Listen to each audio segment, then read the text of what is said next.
In the quiet village of Uduka, where the evening breeze carried the scent of palm wine and charcoal fires, lived a boy named Chinedu. His world was small, red sand paths, clustered huts, a wooden bridge that creaked above a thin stream, and the endless green of farmland stretching toward a horizon that felt too far for most villagers to dream beyond. But even as a child, Chinedu carried within him a restlessness that the village could not tame. His father, Paul Okoro, was a retired primary school teacher with a gentle voice and a stubborn belief that education could rewrite destiny. His mother had died when he was 7, leaving behind memories stitched into the aroma of pepper soup and the warmth of Sunday singing. Chinedu grew up mostly with his father and his older sister, Ada, whose hands were always busy, pounding yam, sweeping, cooking, helping, and whose heart was large enough to mother them both. Uduka was not a place where children dreamed of becoming doctors. Most became farmers, mechanics, seamstresses, traders. But Chinedu watched his father struggle with arthritis, watched villagers fall sick from simple ailments, watched pain become a normal companion in rural life, and in the innocence of childhood, a dream took shape. One day, I will be a doctor. One day, I will help someone walk again. His father told him over evening fires, "My son, education is the only inheritance I can give you. Hold it tight. One day, it will hold you back." And so, he held it. In secondary school, Chinedu was that boy teachers secretly prayed for, brilliant, humble, hungry for knowledge like his life depended on it. His notebooks were always filled, his textbooks borrowed and reborrowed, and his uniform always patched at the elbows. He never complained. While others read to pass, Chinedu read to escape. He read to see the world beyond Uduka. Every success was a step closer to the future he imagined. When the final exams came, he studied under kerosene lamps that flickered like dying stars. And then the results were released. He did not just pass. He excelled. He earned one of the highest scores the school had seen in years.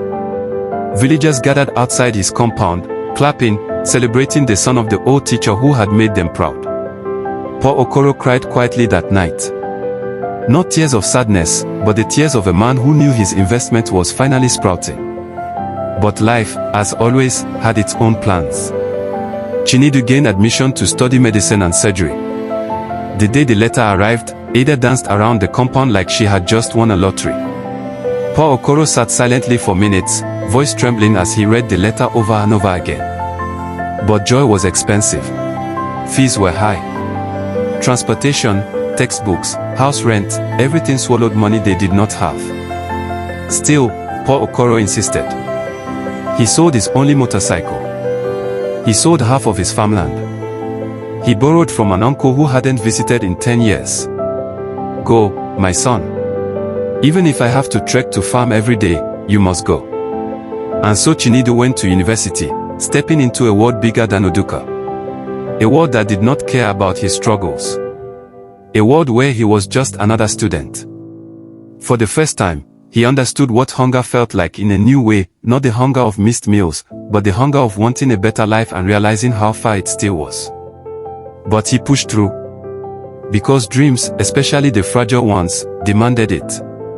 Life in medical school was exactly what people warned him about, merciless. While others broke under pressure, Chinedu fought silently. But just as he was learning to navigate this new life, tragedy struck. His father fell ill. At first, it was fatigue. Then coughing. Then weakness that drained him faster than the sun set. When Chinedu traveled home, he saw his father lying on a raffia mat, eyes sunken, body frail. "My son," Paul Okoro whispered, "don't leave school. No matter what happens." Chinedu stayed for 2 weeks, weeks of sleepless nights, herbal mixtures, prayers whispered into darkness, and fear eating away at every breath.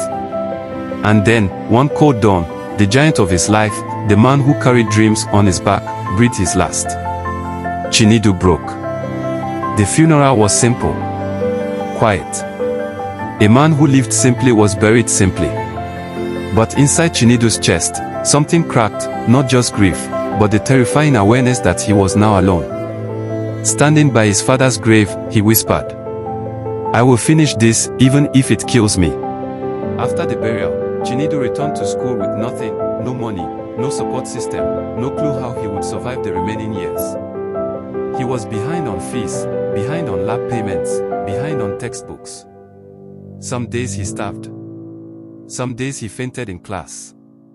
Some days he studied on an empty stomach, body shaking, vision blurry.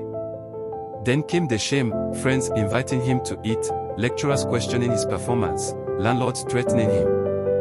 But in the middle of the storm, a small miracle grew. His sister Ada, who worked a tiny job at a local bakery, began sending him 500 Nigerian Nairas, sometimes 1,000 Nigerian Nairas, sometimes nothing. But he knew she gave him everything she had. Chinedu, manage this one. I believe in you. Her faith became the rope that pulled him through each day. He learned discipline the hard way. 1 meal a day. Skipping transport and walking long distances. Buying second-hand textbooks. Taking class notes like his life depended on it. And somehow, despite everything, he moved from one level to the next. There are moments when life pushes you to your knees, and that is where Chinedu found God in a deeper way. In the nights when hunger burned through his stomach, he prayed. When landlords locked his door, he prayed. When exam dates approached and his notes looked like a battlefield of stress, he prayed. And strangely, help always came. A friend offering old textbooks. A lecturer recommending him for a small research assistant job. A roommate sharing food without asking questions. A stranger paying a portion of his lab fees after overhearing him at the bursary. He began to realize that though his father was gone, heaven had not abandoned him. God was quiet, but present. Silent, but faithful. Every academic year became a testimony of survival. Medical school is not kind. Anatomy, physiology, biochemistry, nights without sleep. Clinical rotations, weeks without rest. Emergency ward postings, running from bed to bed while grief and hope mixed in unpredictable proportions. During his 4th year, Chinedu reached his breaking point. A patient, a little boy, died in the emergency ward despite the team's effort. The same age as Chinedu when his mother died. The same helplessness. The same silence that screams louder than noise. Chinedu walked outside, leaned on the hospital wall, and cried. He questioned everything, his purpose, his strength, his future. He whispered into the darkness. God, did I come this far to fail? But the next morning, he woke up, washed his face, and went back. Because sometimes courage is not loud.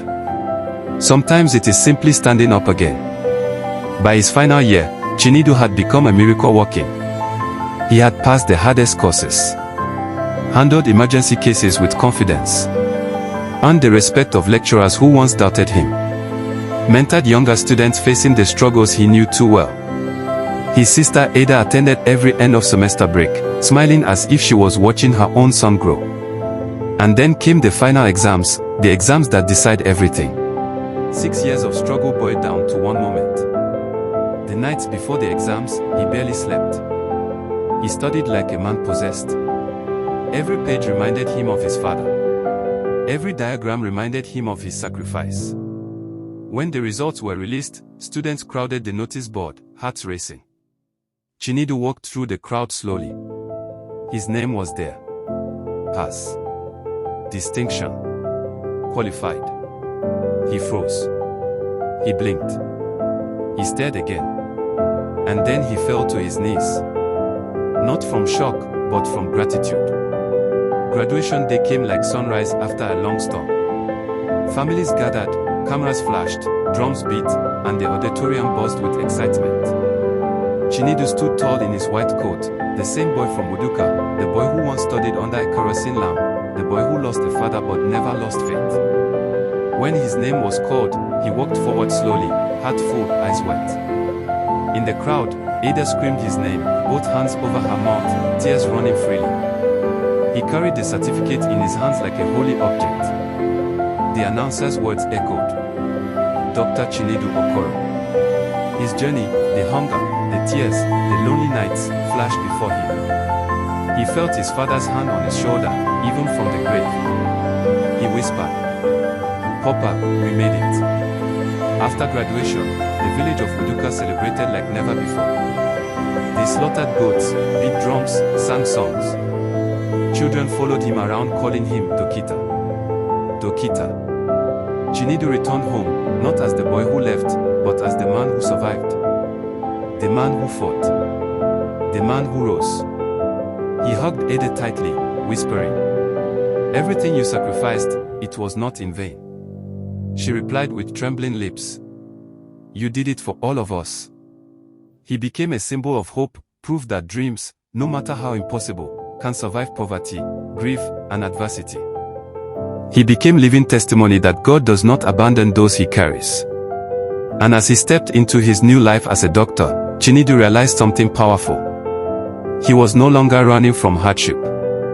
He was running toward purpose. The world ahead was wide and waiting. His story had only just begun.